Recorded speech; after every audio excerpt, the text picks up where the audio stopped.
resist any forceful attempt to impeach Fubara INC IYC 1 Assembly. Ijaw National Council, INC, and Ijaw Youth Council, IYC, have warned that they will resist any forceful attempt to remove the governor of Rivers State, Siminalayi Fubara, from office. INC and IYC condemned the recent Supreme Court judgment, which reinstated the Martins Amewule-led member of the Rivers State House of Assembly who had been at loggerheads with the governor, and also sacked all elected local government chairmen in the state. The groups further warned that should those threatening impeachment against Fubara carry out their threat, the youths of Ijaw Nation will be left with no other option than to shut down all the flow stations in the Niger Delta. All right, Rufai, your take on this story. I mean, since the ruling by the Supreme Court on Friday, a lot of things have emerged. A number of people have come out to respond or to react to this. But now the Ijaw Youth Council, the Ijaw National Council are saying they are going to respond if anything happens to Governor Fubara. Well, so I totally condemn that statement. That's not the way to go. You can't meet violence with violence. We've gone through those days of shutting flow stations in the Niger Delta and all of that. That's not the best solution to the matter. The matter is a political impasse between God's son and political godfather. Pretty much like a Lagos situation. It's a Babasokwe crazy matter between Wike and Fubara. The Ijaws are responding here because Fubara obviously is Ijaw, one of the first Ijaw governors. In this regard, there are still cases pending in courts. At first, they can't preempt the legal process. They have put on the parade of the Supreme Court. A lot of people also have their reservations as regards the Supreme Court judges. But that's the judgment of the Supreme Court. As regards the allocations and all of that, even as regards even the plight of the local government, council chiefs and all of that. But you cannot say because of that, you're going to threaten violence. You have no right possible. And if you do that, you'll be met with a strong arm of the law. The question is, can this matter be settled amicably? The same Ijaw youth, can intervene in an amicable settlement. Can intervene also by also speaking to the lawmakers, which are ready for Wike anyway. Can make any form of intervention, but the threat of violence is totally out of it. So the Ijaw Youth Council threatening violence and the other body led by Professor Kaba, INC, Ijaw National Council. I think that's not the way to go. Also, there's another case, because it's a potpourri of many cases, of local government chairman. I was elected under Rotimi Amechi in 2015. There's now a Court of Appeal case 10 years after saying that the way they dismissed them, was not in line with the law. That the case of jurisdiction was not heard in the first place. So they are saying they also want to go back to the Council Assembly. A lot of people will also say it's also been overtaken by Fed because only recently Fubara said he was going to conduct a new election in the state. So there are pockets of many issues. But we all know the cardinal issue. The cardinal issue is between Wike and Fubara. Can they knock themselves out in courts and Wike takes the victory? Or at some point can Fubara now come in and say, okay, what can we do about it?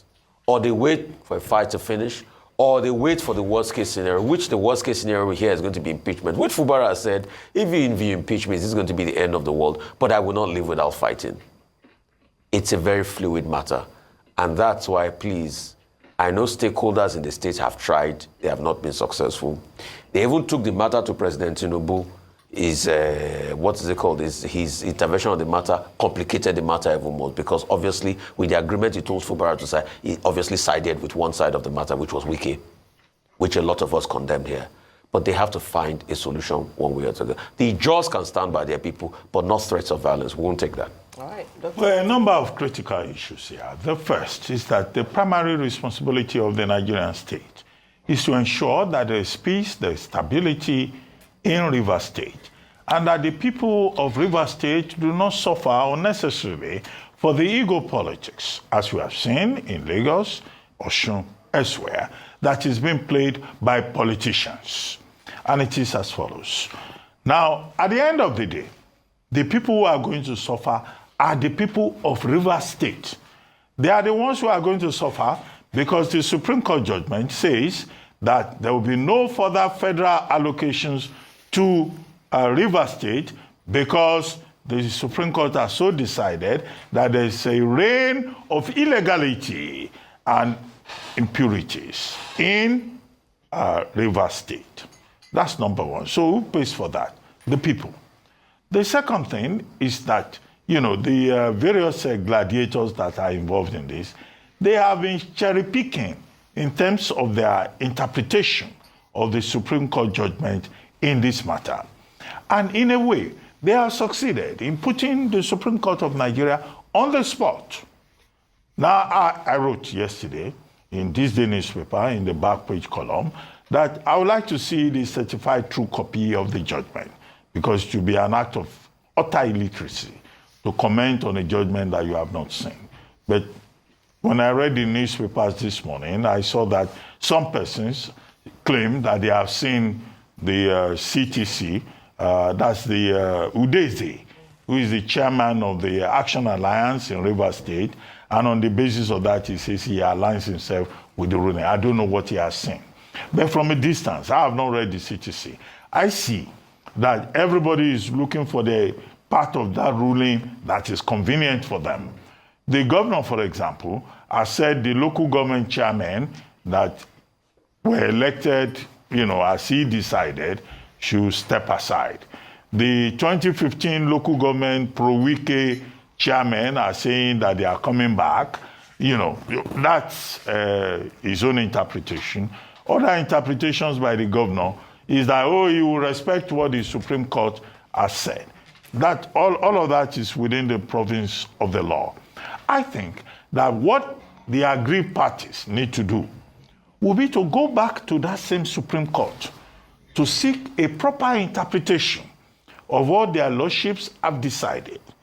Their lordships have given directives, they've cancelled local government elections, they said no more, local federal allocations to the state. They have said also that the pro-Wike 27-man Amewule faction are the legitimate persons who should occupy that position.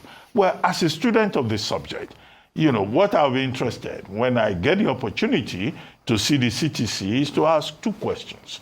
What is it now that their lordships are saying with regard to precedent in this matter? Abegunde versus Ondo State House of Assembly, 2015, which was an issue about defection. What are they saying about Section 68, sub 2 of the 1999 Constitution? What are they saying about Section 109, 1G of the 1999 Constitution? That would be useful clarifications for students of the subject.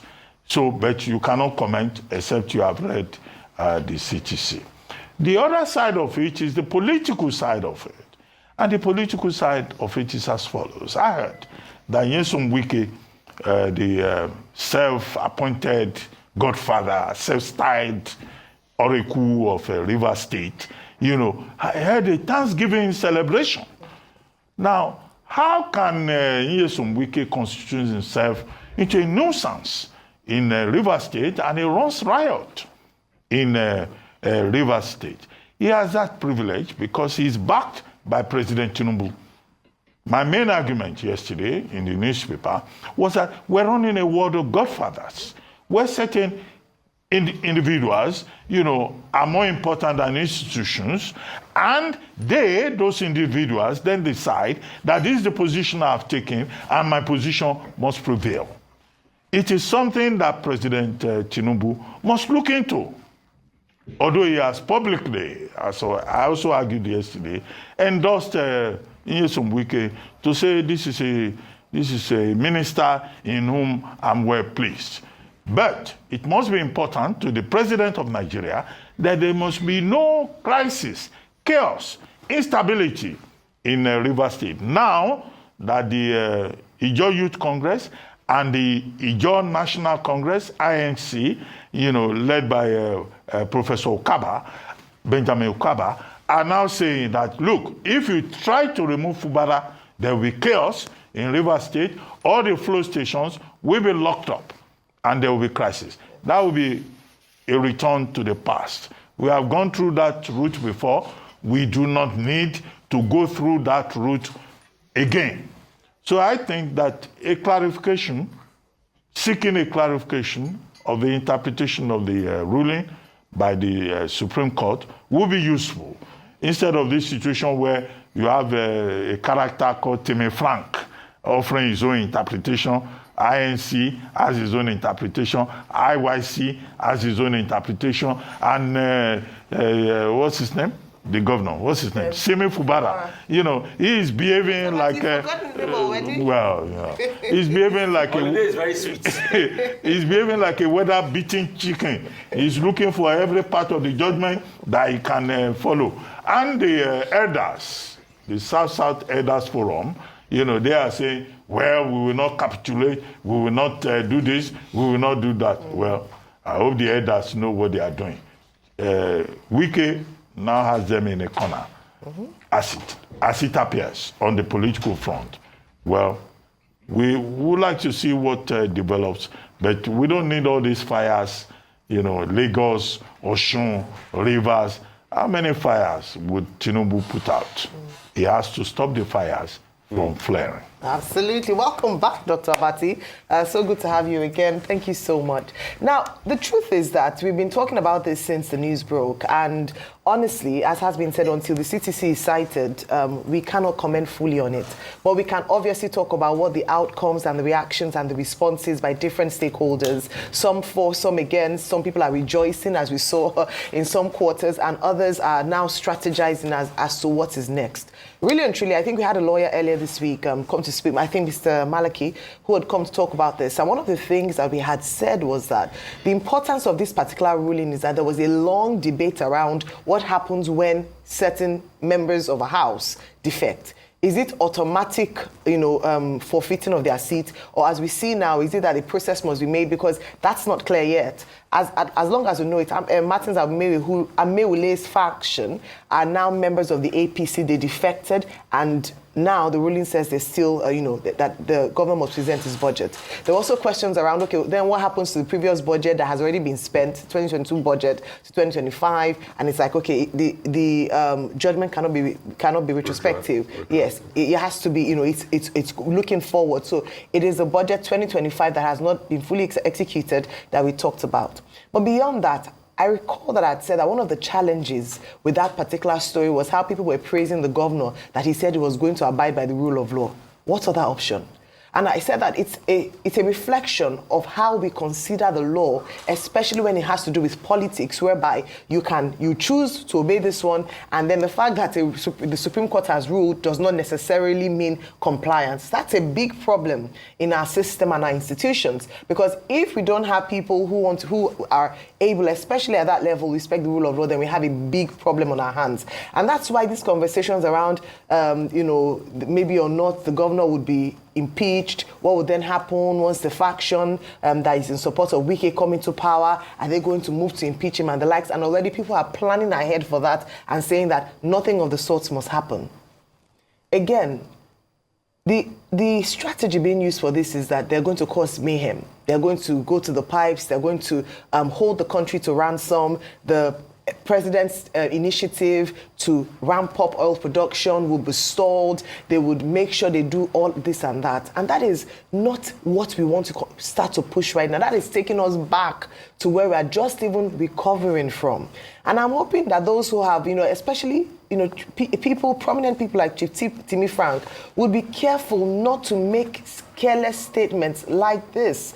One of the things the governor has tried to say in encouraging the respect of the rule of law is that he was going to be law-abiding, everyone should keep calm, and I thought that was great positioning. It does not all go well for peace, democracy in River State, particularly for the people, when they are inciting statements like this made. I watched a video by one of the Ijo leaders, Tom Byton, or your friend, Asari Dokubo, thank you very much. And he was talking about how a word is enough for the wise. People like this should be brought in for investigation, because already they've come out to make a threat as to what would happen if the governor were impeached. And that doesn't in any way speak well of democracy.